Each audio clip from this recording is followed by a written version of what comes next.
আমি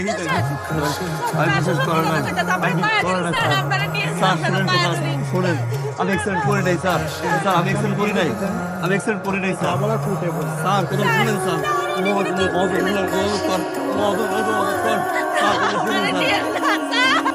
তবে এর পেছনে কারো মদত আছে কিনা বা রাজনৈতিক কোনো প্রতিহিংসা আছে কিনা তা তদন্ত করে দেখা হচ্ছে। আপনি অ্যাক্সিডেন্টে কেন ঘটিয়েছেন? আপনার এই অ্যাক্সিডেন্টের পিছনে কি কেউ মদতদাতা ছিল, নাকি আপনি নিছক টাকার জন্য অ্যাক্সিডেন্টে ঘটিয়েছেন?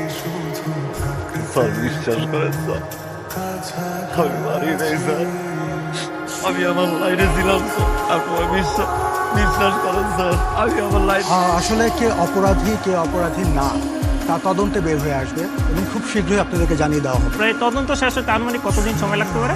এটা তো নির্দিষ্ট করে বলা যায় না, তবে এতটুকু আপনাদেরকে আশ্বস্ত করতে পারি খুব শীঘ্রই আপনারা জানতে পারবেন। আর আপনাদের মাধ্যমে আমি দেশবাসীদেরকে জানাতে চাই, আপনারা কোনো প্রকারে চাচা আপনি পারবেন, সেমনি ওকে সারান না, এর আপনি সারা নিয়ে না চাচা। আরে দেখ মা, আমি নিচেই আছি একটা চিকন, পুলিশ আবার কখন জানি কয় গাড়ির মালিককে দিয়ে আমার জামাই যারে মারছে তার বাপে তো সারা দেশে থামা করে ফেলেছে। এর বলির পাশা আর কে কেউ আল্লাহ আপনি। হ্যাঁ অ্যাক্সিডেন্ট করে নাই, দোষ তো হ্যাঁ না, দোষ তুমি বেটার আছিল। আরে মা, করুক না করুক, মরছে তো বিগ শটের পরে, আমার এখানে কিছু করার নাই রে মা। তুমি এক কাজ ওই লিডারের হাত পা চাই দাও, তোমার জামাই চান ভিক্ষা চাও, উনি ছাড়া কেউ তোমার জামাই বাঁচাতে পারবে না।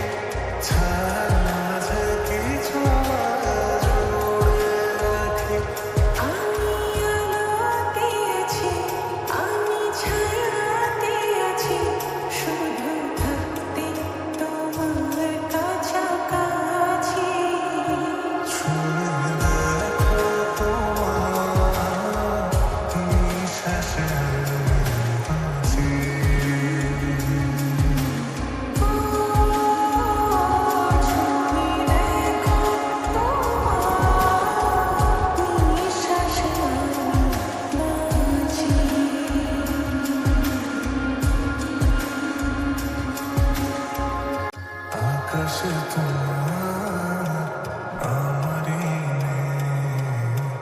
বাতাসে তোমার